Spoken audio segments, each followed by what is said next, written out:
Thank you, everyone. I'm really excited to be here today.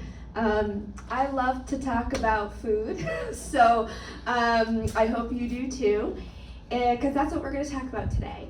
I'm really interested to see if there are certain foods that we can eat that might help improve our mood.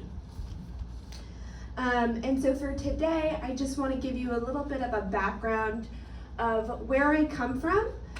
Then I'll talk about how do we measure mood in a research study, and then I'll talk about my research studies, and also talk about other research studies that have happened that look at certain eating behaviors and certain dietary patterns and how they might influence mood.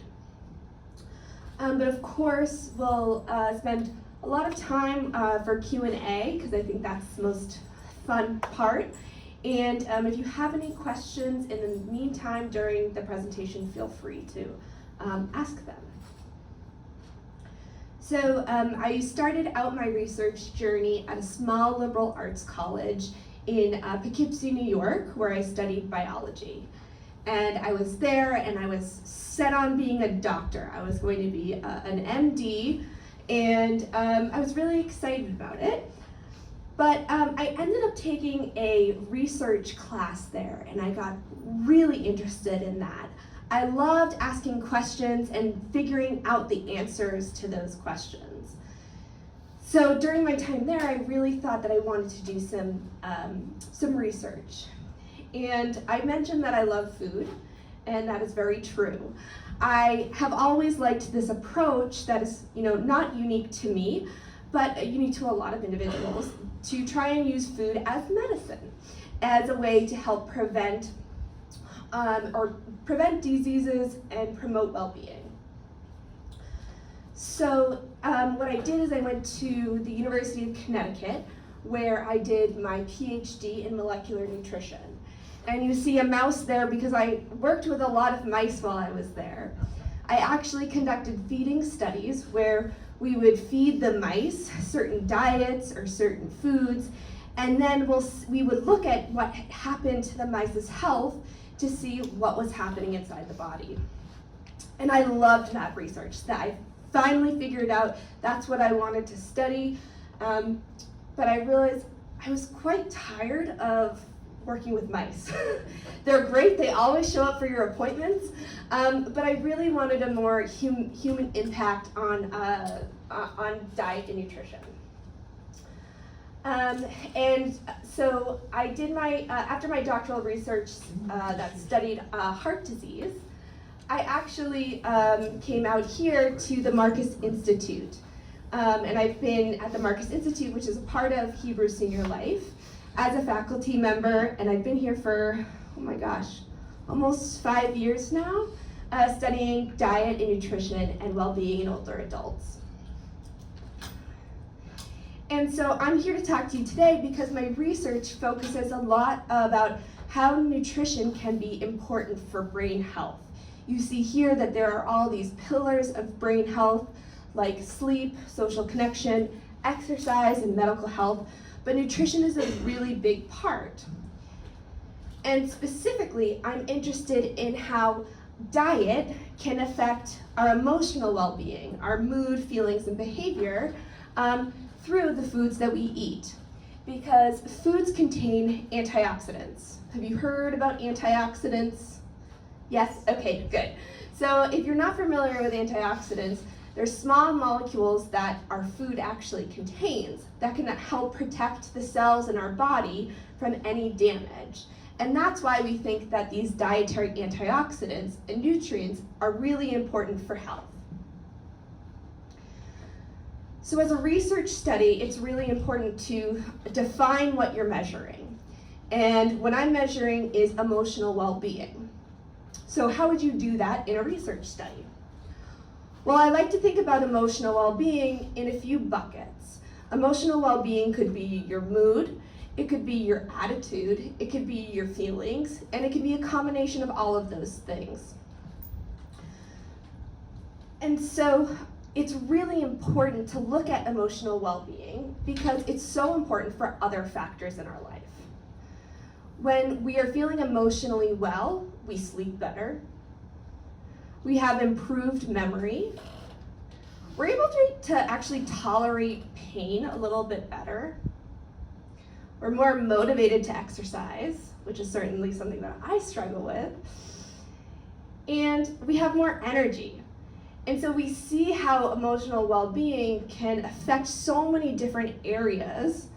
And when I look at this picture, I think to myself, why wouldn't I want to make sure emotional health is a priority for me? Because I'll get better sleep, I'll exercise more, I'll have more energy, improve memory, and tolerate pain better. So that's really the why I'm studying this. And so you'll see that nutrition is related to emotional well-being, and we'll talk about how in a few slides. But I also want to emphasize that emotional well-being, how it's connected through sleep and through exercise, like we just talked about, which are also both important for brain health. So this one little pathway to nutrition and emotional well-being can have a really big impact on brain health through many different ways. So back to our question, how do we measure emotional well-being? Well, we ask questionnaires in research, and that's what we do to get a scale of how emotionally someone is feeling. So there are standardized questionnaires where we ask, over the past few weeks, how often did you feel happy? And an individual would rate not only whether or not they felt happy, but how often they felt happy. We can do lots of those measures, like we can do lots of questions for different moods, feelings, and emotions, like how often did you feel fidgety? And then we can total it on a scale.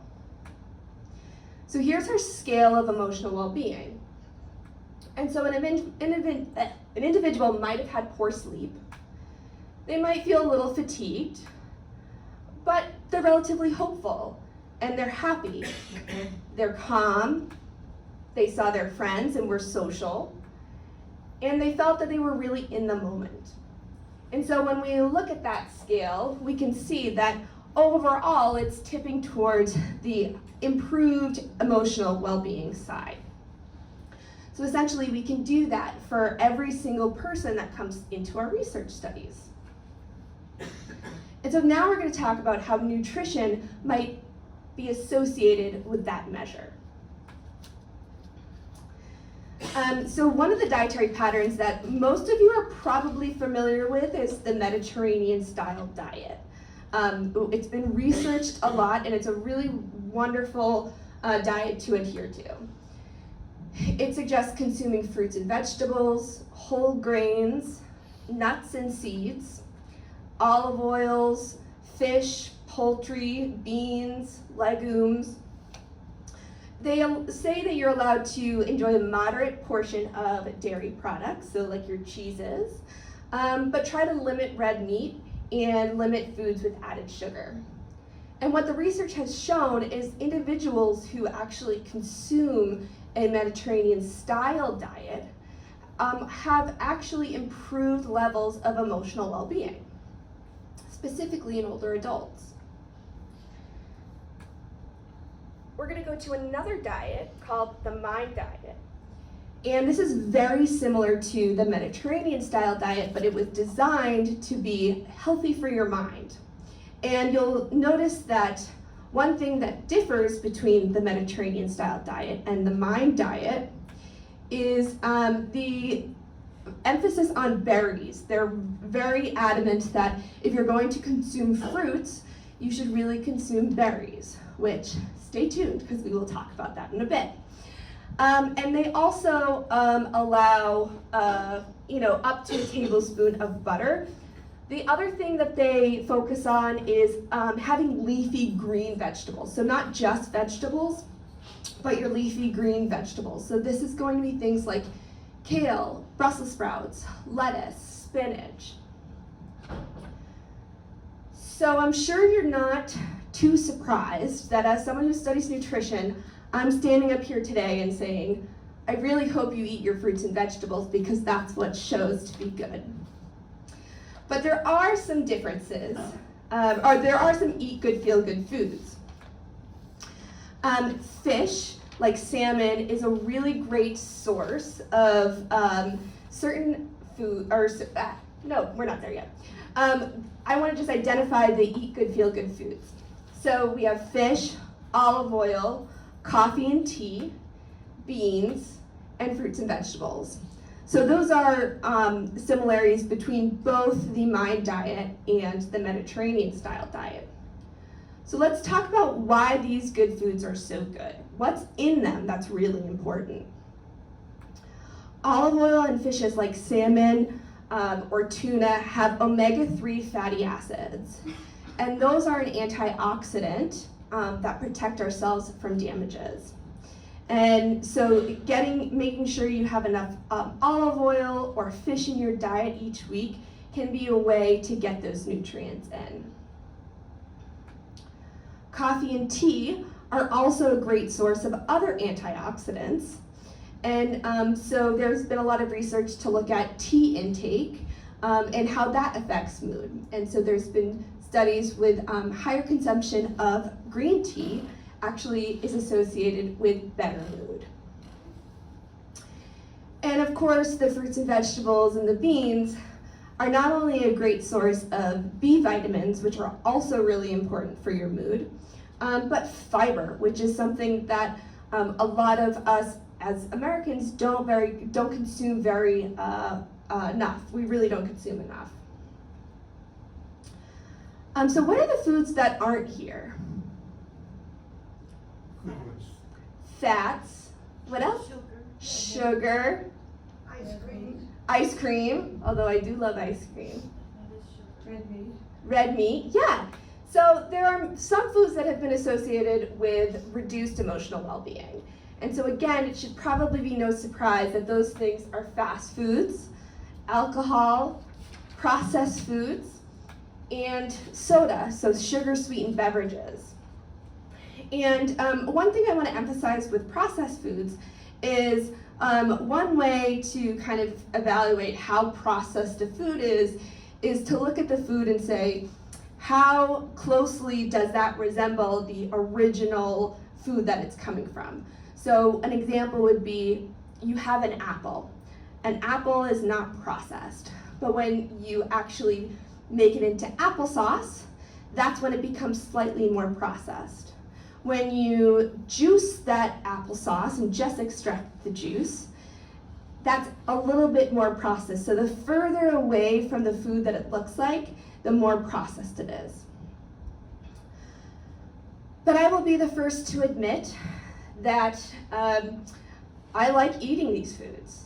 On the very day that I defended my dissertation and got my PhD in nutrition, I went home and I ate a double cheeseburger and a large fry, and I was very happy about it. So although these foods might be associated with reduced emotional well-being, I want to let you know that having these foods in moderation is okay, because sometimes these bad foods actually make you feel a little happy and a little less stressed. So that is my whole motto, is moderation is key. So you can have that ice cream if you like it, once in a while. But I want to talk about how changing your diet to be a whole different dietary pattern can be overwhelming. There are rules to follow, and is there an easier way to try and see what foods are good for emotional well-being? And that's a really big focus of my research. And I'm going to focus on 3 research studies that I'm working on. And my favorite antioxidant or nutrient is called a flavonoid. A flavonoid is a tiny molecule that are found in plant-based foods. They are found in highest amounts in berries and other fruits. These are really strong antioxidants, so they're going to protect the cells from damage. And so flavonoids are something that I've really focused on. And a little tip on how to get your antioxidants of flavonoids is the darker the berry that you see, the more antioxidants it has. So you might be familiar with blueberries being named as a superfood. Well, it was actually named as a superfood because of these flavonoids in the blueberry. So that's a nice rule of thumb that I like to go by. Do you have a question?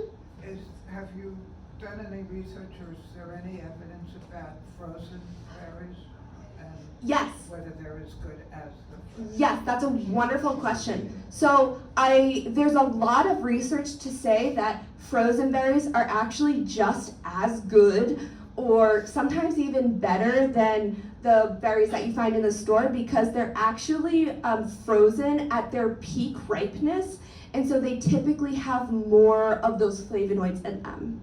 Great question. So our first study is actually not going to be diet per se, but it's going to focus on those flavonoids.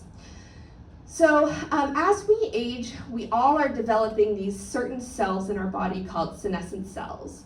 And someone described them to me as zombie cells because what they do is they exist in your body, but they're not really working in your body, they're not really living, and they actually create a really toxic environment in your body. And we think that those old senescent zombie cells actually contribute to the development of certain diseases. So now research is focusing on how can we eliminate those old cells from the body to help improve certain conditions. And our flavonoids actually are unique that they target the elimination of those cells in the body. They go into the body and they look for those cells and they actually break them down. So we were conducting a study called the Stamina Study, which looked at two different combination therapies. So we have dasatinib, which is a medication that's used for a different purpose, and quercetin, which is the flavonoid. And so the main goal of the Stamina Study was to focus on how this combination therapy could help possibly reduce these old cells in the body to improve cognition and mobility. But as I mentioned before, I am most interested in mood, so this was my project, was to look at the association of how these factors might improve emotional well-being. And so here's our study design where people only took actually 12 doses of the combination therapy, and we took assessments at baseline on mood, mobility, and cognition at the beginning of the study, the middle of the study, and the very end. And so although we didn't see an association or a trend to lower depressive symptoms in our entire cohort, we selected those individuals who actually weren't taking any antidepressant medication before. And we found that some individuals appeared to go down on their score of depressive symptom severity, indicating that they actually increased their emotional well-being. So this is, of course, very preliminary and in a select few of individuals, but it was interesting to see that some scores were lower. But I can't give a conclusion on whether that actually persists, just something I thought I'd share with you. The second study, we're going to go back to our nutrition and back to our good old friend, the blueberry. So blueberries are unique in that they have fiber and flavonoids. And I found that consuming these nutrients actually lowers depressive symptoms in older adults. And since blueberries are a vessel that contain both of those nutrients, I wanted to see if consuming blueberries actually can help improve emotional well-being. And the idea is that blueberries and their antioxidant can lower inflammation and improve mood. Yes? Can any other berry do that? Because I'm allergic to blueberries. Oh no, this whole talk is on blueberries. Yes, you can get flavonoids from other berries. So blackberries, are you allergic to blackberries? Not that I know. That would, well, definitely check. I'm not going to tell you. How about strawberries? Strawberries does have a good amount of flavonoids, yes. And so a few studies have actually, yes? I'm interested to know how How many blueberries do we have to consume? Oh, that is one of my favorite questions. Yes, that's always a question. That is a question. So let me try to answer that in the next few slides. Although I'm probably not going to have the best answer for you. Yes? Can I go back up? How do you detect senescent cells and how do you eliminate them? That's a great question. So for the senescent cells, we have to take blood. And then there are certain, we centrifuge it and spin it really fast to separate the plasma. And we get the white blood cells in your body. And there's a way to select a certain portion of those white blood cells. And so that's how we measure them. So there have been a few studies in older adults that look at consuming blueberries. And after 12 weeks of consuming blueberry products, which it ended up being about equivalent to 1 cup of blueberries, or 1 cup of blueberries that was like extracted into a juice. Is that day? 1 cup a day, yes. Oh, wow. Sorry, that is an important factor. So they did this for 12 weeks, and they found that in a cohort of healthy older adults, it reduced depressive symptoms, so that's why we have our green check mark here. But in another study that did a very similar study, there was no results. So we have a conflict. But something that might be important when we're looking to see if blueberries help improve depressive symptoms is to look at who are we studying. These individuals were in these studies were healthy, non-depressed older adults. So they might already be too happy to see anything happen. So it really remains, well, what about in older adults with depressive symptoms? So that's partly one of my studies is we recruited individuals with minor levels of depressive symptoms. And participants in this case ate actually 2 cups of freeze-dried blueberry powder for 3 days. So it was a shorter study. But in the few number of individuals that have participated, we've seen a small signal that symptoms of depression actually were lowered. However, we need a much larger study to confirm those findings, which I'm trying to do right now. We're testing to see if blueberries can improve mood in older adults. So they'll have 12 weeks of powder that they need to consume. It's either the freeze-dried blueberry powder, which is just blueberry powder, or blueberries that are, the water is all taken out. You can get freeze-dried blueberries at like Trader Joe's. And they just grind them into a powder. And the way that they consume it is they put the powder in a glass of water and drink it.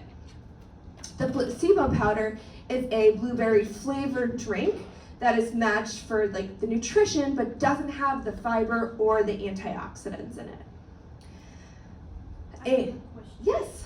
What is the difference between fresh blueberries and cooked blueberries? Like if you make a jam Yeah. out of the blueberries? That's a great question. So there's still nutrients, but the more you process and do things to the actual food, it does lower the amount of antioxidants. I know it kills the vitamin C when you cook it. Yeah, it does. So it's the same thing with the flavonoids. You're going to, if you cook the jam, then yeah, it's going to reduce it, but it's not going to completely eliminate them. So I would still say. By how much? Do you know how much the flavonoids, because you're talking about you need so many flavonoids? I want to say it was about like 10 to 15% is reduced, but I'll need to check on that figure and let you know. I saw her hand, then I'm coming to you. What about taking supplements with quercetin? Yes, so that's another way that you could get your daily dose of vitamins or flavonoids. What was the question? Can you take a supplement? And they are readily available in the store. Again, the supplements are gonna be 10 to 15% as less healthy because you processed. That's true that we've processed it, but what we've done is we've actually, instead of processing it, we've actually compounded it. So we're taking only those nutrients we're selecting only those flavonoids. We're like taking them out. We're extracting them in a way. Yes. People who are in the control study. Yes. Everybody, I assume, has to stop using blueberries when they start the study. That's what we ask individuals That's to a do. problem. So, because you know that if you're gonna end up in the control group, you are not gonna be getting anything for a while. So do you have trouble getting volunteers to be in these studies? So part of our screening procedure is saying, we'll randomly assign you to the blueberry or the control. We won't know which one you're on, and you won't know which one you're on. But what you're saying is absolutely true, that those people who do end up taking the control will not be ideally consuming blueberries or those nutrients. Yeah. That's not to say that not consuming those nutrients are going to have a severe impact on their health. They would be certainly okay for 12 weeks. It's 12 weeks. But I will say that one thing that we do in our study is that we allow a few servings of fruits per day for everyone, because we know that that's hard. Blueberries are very common, especially this time of year. So that's something that we do as long as you remain consistent through the study. Because blueberries, there's a lot of PR about Yeah. blueberries right now. Yeah. So loads of people are eating blueberries. Sure. And sometimes there's another issue. If you think that you're eating blueberries, then you have the placebo effect. Yes, Yeah. absolutely. Which can make you feel better simply because Yeah. you're eating blueberries. And you know what, like I haven't analyzed the data for this study, but we are finishing up in July, and that could easily be the case where there is a placebo effect and those individuals who are in the control actually do increase their mood and well-being, which is pretty common in these types of studies. But that just goes to show you how important having that group is, to see, is it really the blueberries or is it just engaging with our study team every now and then? You had a question? Yes, I had a question about washing blueberries Ah. and using vinegar Yeah. on them.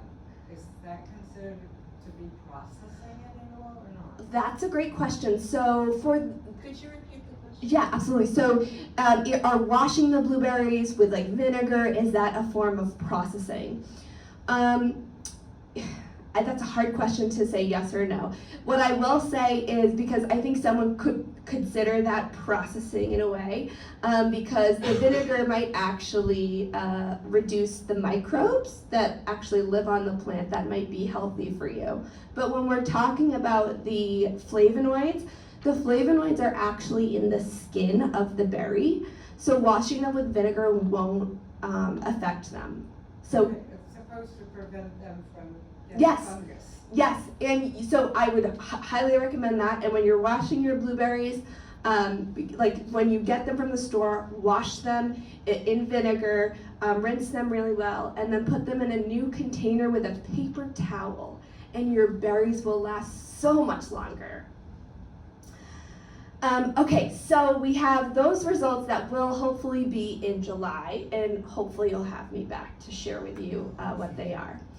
We have one other study that I am planning, and this is looking more along the lines of nutrition, emotional well-being, sleep, and brain health. So there have been 2 previous studies that have shown that consuming tart cherry juice, which is a specific type of cherry, they're called Montmorency cherries, and they're really tart. So they're not those sweet cherries that you've Hello. Okay. It's not those sweet cherries that you find in the store. They're specifically Montmorency tart cherries, so there's not much sugar in them. It's been associated with increasing the amount of sleep in individuals and the less number of times that someone wakes up. And I am a huge lover of sleep, and it's super important to me, so that's why I'm really interested in this area. And so one of my questions is, well, why does this happen? Well, tart cherry juice is a way to consume your flavonoids. And so They are also in tart cherries. And we already know that this pathway between flavonoids might improve mood or emotional well-being. But there might be other pathways too, because tart cherry juice is unique in that it has this molecule called tryptophan. And tryptophan is a building block of proteins, and it's super important because it actually makes serotonin. This is the precursor to serotonin. We need that in our body in order to actually make the serotonin, the happy hormone in our body. So it might be that tart cherry juice is could be improving mood through these two different pathways. And we all know that mood is really important for sleep. So it could be that tart cherry juice improves mood, and that's why we are seeing this increase in sleep quality. Yes? By the way, just so people know, you can buy tart cherry juice. Yes. Not just at Trader Joe's. Yes. You can get it at the regular. Yes, you can. You can get tart cherry juice and even tart cherries. So if you wanted to bake with them, that's something you could also do. Yes. Do you defeat the purpose if you add some apple juice? Because that tart cherry juice is very tart. I've tried this. And it's like- It is very tart. I don't think you're going to defeat the purpose because if you could try to use unsweetened apple juice, that would be good, like no sugar added apple juice, and add a little bit. I think that would be perfectly fine because there are also other flavonoids and different nutrients that are really important in apples that are good for us. Yeah, thanks. Someone on a diabetic diet, if they use the sugar substitutes with the tart cherry, would that throw it off? I don't think so. I think that would be perfectly fine. Every time you say flavonoids, all I can think of is the little guys from the Minions. From Despicable Me? It feels like you're talking about Minions. That's pretty funny. Maybe I should have that be like my mascot. So this is our newest study that we actually haven't started recruiting for, but we will be recruiting in the next few months, where we're going to have older adults who have trouble sleeping. We are going to ask them to do 2 trials. Everyone will be consuming the tart cherry juice, and everyone will be consuming the placebo juice at different times. It just you change which way you go, and you'll either start with the placebo or you'll start with tart cherry juice. And you won't know which one you are on, and I won't know which one you're on either. And then after we do the analysis, we'll compare. But this is really exciting. We're going to be doing some measures on sleep quality, some biomarkers in the blood, and mood, stress, pain, kind of a lot of the things we talked about today. So thank you so much for your attention, and I want to open up the floor to any questions. Yes? So looking at this, is it an accurate or inaccurate assumption when you say poultry at least twice a week? Are you saying you should have it twice a week or only limited? I'm sorry, I don't know what you're looking at. This thing. Oh, this isn't mine. Which one you're looking at? It says, do you say limited to or you should have? Oh, at least twice a week? Yes. So that would mean that you would want to have at a minimum of 2 times, and you can have more. Okay, so as a vegetarian, Yes, I would not do that, right. and so, What do you typically consume? Do you do tofu? yeah. Yeah, tofu would be Okay, great. so this I can throw away. Well, there might be some things that you can use from it. I don't think so. Oh, that's too bad. Okay, yes. So you mentioned tea, and then you said green tea when you were talking about Yes. it. So is it green tea or any tea? So the data that I know of is with green tea, but I know that there are other benefits of black tea, different herbal teas, but the one that has been mostly associated with depressive symptoms or improved emotional well-being is green tea that I know of.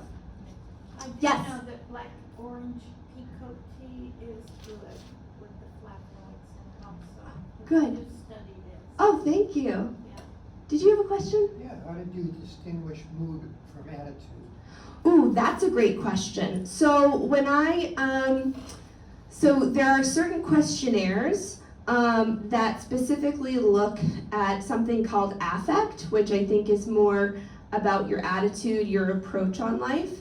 And then I have another questionnaire that looks at more like feelings, like are you happy? How often are you calm? How often are you fidgety? So that's how I differentiate.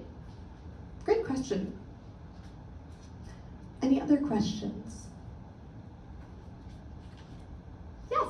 What are you screening for to eliminate possible candidates? For which study? The one you're gonna recruit for? So we are going to, it's flexing right now. Individuals need to have some problems with sleep, that would be important. And then if there are any conditions like sleep apnea, that would exclude you.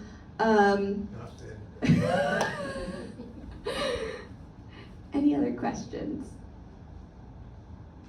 Okay, well, I am happy to stick around and answer any questions. I am still recruiting for one of my blueberry studies, so if you're interested, feel free to come up and let me know. And don't forget to sign up for the Healthy Aging Initiative, which is a really wonderful study to look at the important factors that might help prevent aging. So thank you for your attention. Yeah. What about the effect of sugar? I mean, have you heard the book Sugar Blues and sugar really causing depression? Yeah, so that's not my area of research, but I think it's certainly something to be said to try and avoid added sugars. I think, there are sugars in fruits, there are sugars in your vegetables in different quantities, but yeah, to try and avoid those like high fructose corn syrups and everything as best you can. Right.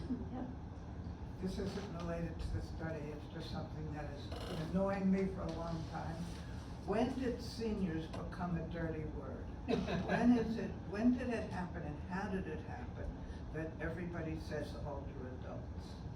Yeah, that's something that I don't know if I can speak to. I didn't ask for that. But I will say it's something that the Gerontological Society of America, who focuses on older adults, has actually requested. I'm part of the Healthy Really? Aging. Yes. Wow, okay. Mhm. When does older begin? That's a It's both Senior things. begin, yeah, that's a question that it changes in different research studies. All right, so thank you again. Thanks so much.